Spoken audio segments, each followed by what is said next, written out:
Esta es la parábola del ecónomo camaldulero, como hay que traducir más bien que mayordomo de iniquidad, como traduce la Vulgata, en recomendación de la limosna. Se ha exagerado la dificultad de esta parábola. Tomás de Dío, cardenal cayetano, obispo de Gaeta, siglo XVI, comentador de Santo Tomás, dice que esta parábola es imposible de entender. Y sin embargo Jesucristo mismo declaró su sentido. Es un cuentito humorístico, pintoresco, en recomendación de la limosna, presentada no como obligación, sino como un buen negocio, o sea, una buena inversión. Por tanto, haceos amigos con el dinero inicuo, dice Jesucristo, o mejor dicho, con el ídolo inicuo, mammona iniquitatis.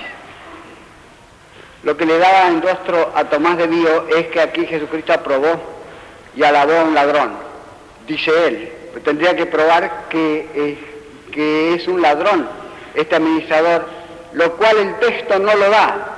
Al contrario, a mi parecer da lo contrario.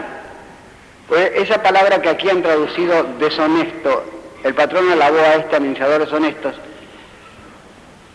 dice frónimos, el texto griego, que significa prudente, no deshonestos. A lo más significa sagaz o habilidoso, pero no significa deshonesto. Si el patrón hubiese sido robado, no hubiese alabado al administrador por su prudencia. Fue vivo, fue un avivado, que eso es lo que significa camaldulero en España.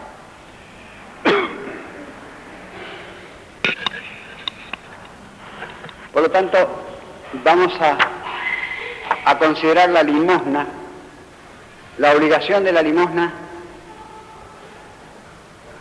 el carácter de la limosna y sus proyecciones sociales. La obligación de la limosna. San Juan Crisóstomo en el siglo V predicaba en Constantinopla que los que tienen riquezas están obligados a dar lo superfluo a los pobres. ¿Pero qué es lo superfluo? Santo Tomás dio una regla admirable de lo que hoy llaman el salario justo, después del cual comienza lo superfluo. Dijo que todo trabajador debe recibir por su trabajo lo necesario para poder vivir decorosamente dentro de su estado. Es una regla uniforme en sí misma y muy diversificada en sus aplicaciones, porque los estados son muchos más hoy día todavía que en tiempo de Santo Tomás, porque no vive lo mismo un almirante que un almacenero, o un mecánico que un monarca. Por lo tanto, la diversificación de lo que se debe en justicia al trabajador es grandísima, pero este precepto o esta regla de Santo Tomás yo creo que nunca se ha cumplido bien en el mundo. Y hoy día más bien se cumple al revés. Porque Pelé, por ejemplo, gana tanto como Castelo Branco. Y a los dos los quieren matar ahora los brasileros. Y Caballo o Caballo gana más que Onganía. Y los estados son muy diferentes. El socialista Bernard Shaw corrigió la regla de Santo Tomás, o mejor dicho, la arrojó, estableciendo la regla socialista de que todos deben ganar exactamente lo mismo. Pongamos 75 libras esterlinas por mes. Los almaceneros y los almirantes, los mecánicos y los monarcas, los tenores y los tenientes coroneles, los basureros y los banqueros. Escribió un libro ingeniosísimo llamado Guía Política para la Mujer Inteligente acerca del capitalismo, el socialismo y el fascismo, lleno de ingenio y de conocimiento de la vida británica, pero asentado sobre un disparate. Dije ingeniosísimo, no dije inteligente, porque no es lo mismo el ingenio que la inteligencia. La inteligencia es la facultad de lo real. El ingenio es la facultad de lo dialéctico.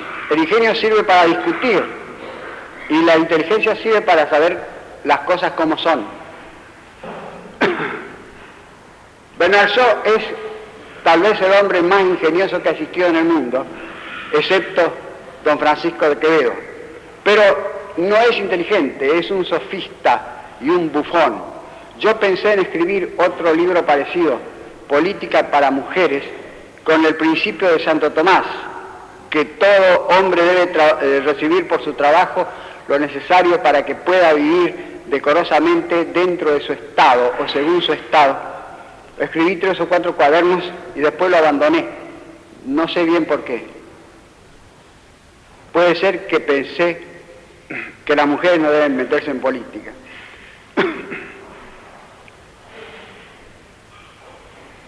De manera que una vez que uno vive según su estado y ha proveído para el porvenir de sus hijos y tiene ahorros para una enfermedad o para una emergencia, cosa de la cual hoy día se encargan las compañías de seguros, está obligado a dar todo lo que le queda después de eso.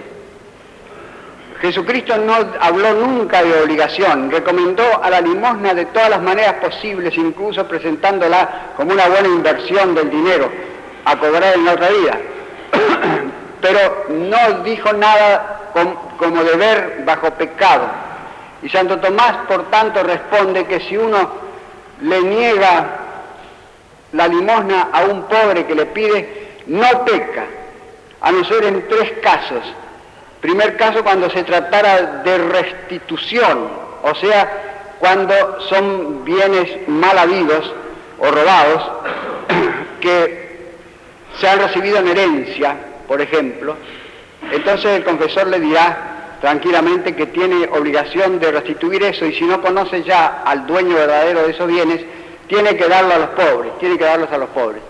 Lo malo es que Mazar Barnet y los Todres y el cachotero no se confiesan nunca. Segundo caso, cuando es un pariente, un allegado, un benefactor que está en gran necesidad, también hay obligación. Y tercero, cualquier mortal que uno tropiece y que se encuentre en mortal necesidad, como en la parábola del buen samaritano, entonces la obligación de amar al prójimo se concreta en una obligación de aquí mismo de auxiliar a este desdichado, aunque no sea pariente ni conocido ni de la misma nación ni de la misma raza. Esos son los casos en los cuales, según Santo Tomás, hay obligación de dar limosna. Fuera de esos casos está el consejo de Cristo, el consejo sumamente instante, repetido. Quizás no hay ninguna cosa en el Evangelio que se recomiende tanto como la limosna, la cual cubre la multitud de los pecados, dice la Escritura, el Antiguo Testamento. Ahora, el carácter de la limosna, esa palabra griega, elemosiné, no tiene el sentido restringido que le damos nosotros de dar dinero, sino que significa tener piedad. Kyrie eleison, decimos hace un momento en la misa, que significa ten piedad. De manera que Santo Tomás enseña que cualquier ayuda al prójimo es limosna. Cualquier bien hecho por amor del prójimo, cualquier acción hecha por amor del prójimo es limosna.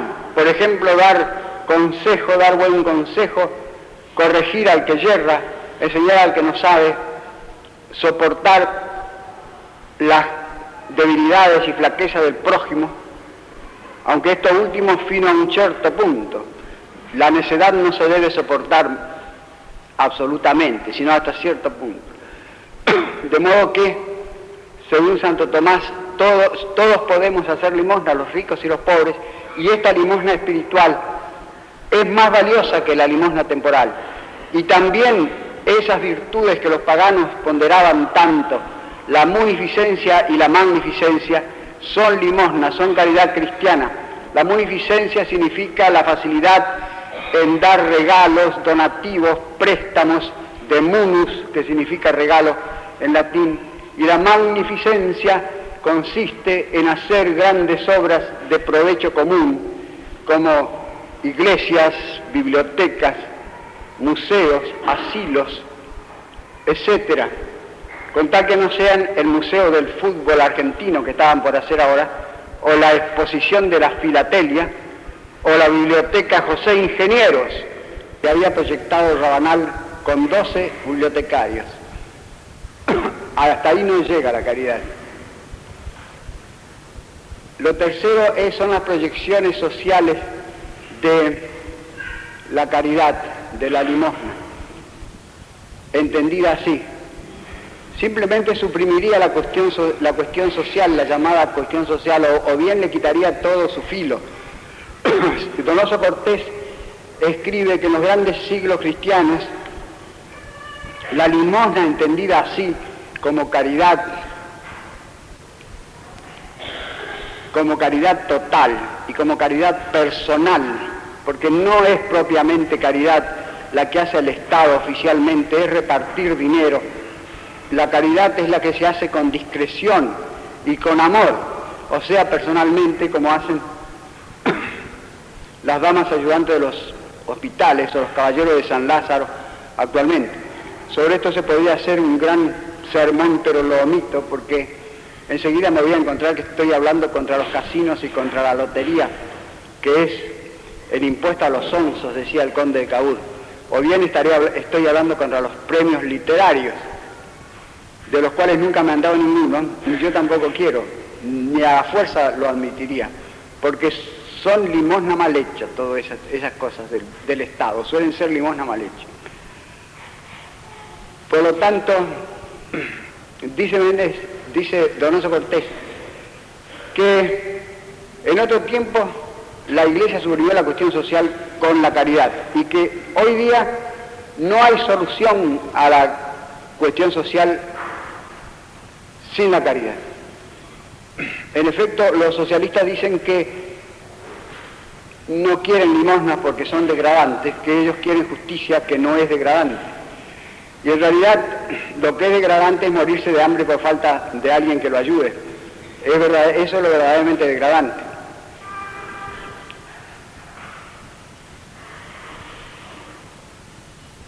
Si fuese, la justicia es necesario que exista, pero si uno fuese a atenerse a la sola justicia, morirían de hambre muchísimos necesitados o desvalidos o inválidos, porque a tenor de justicia no rinden nada, de manera que no tendrían derecho ninguno en justicia a recibir ayuda.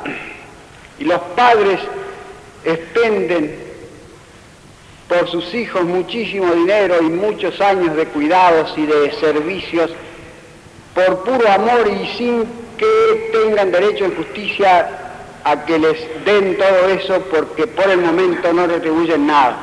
Y así muchísimos otros ejemplos de que no basta la justicia de ninguna manera. Al contrario, los jurisconsultos romanos decían que la justicia estricta es la máxima injusticia. Sum mujus, sum injuria, decían. El colmo de la justicia se transforma en el colmo de la injusticia, de la iniquidad. Ahora leo en la FAO, en el boletín de la FAO, que para el año 2100 o 2300, no me acuerdo, la población del mundo se va a ver duplicado y entonces se van a morir de hambre, y por lo tanto hay que empezar desde ahora a impedir los nacimientos, a restringir la natalidad, de manera que estos faocistas o faocios tienen piedad de una gente que no está presente todavía y a lo mejor nunca va a estar presente, porque no sabemos todavía ni siquiera si el mundo va a existir para el año 2300, y tienen impiedad hacia la gente de ahora. Racionalmente hablando, habría que decirles que primero de todo tienen que mandar matar a todos los viejos, antes que a los recién nacidos o a los no natos, porque al fin y al cabo un recién nacido promete más para la sociedad que un viejo. Y además los recién nacidos comen menos, así que habría que empezar por matar a todos los viejos. Estas soluciones socialistas son puro disparate. La solución de Bernard Shaw traería al mundo un enorme desorden y caos si se quisiese pagar a todos, a cada uno, exactamente el mismo salario por su trabajo. De manera que esto es lo que se me ocurre decir acerca de la limosna, de la cual hay otras 3 parábolas en el Evangelio. Santo Tomás se pregunta si uno puede robar, si yo puedo robar para auxiliar a una persona que está en mortal necesidad y no tengo recursos propios para ayudarla. Y dice, contesta, oh manes sacrosantos de la propiedad, del derecho de propiedad, contesta que sí, cosa que lo haría poner furioso a Horacio Teri o a Horacio Sueldo, que dirían que es una herejía. Pero por suerte en la Argentina vige todavía mucho la caridad privada y yo no me he visto obligado a robar nunca para socorrer a la viejita que vestida de una bolsa se sienta a la puerta de mi casa. Pero si algún día me decidiera a robar, entonces robaría a mis editores.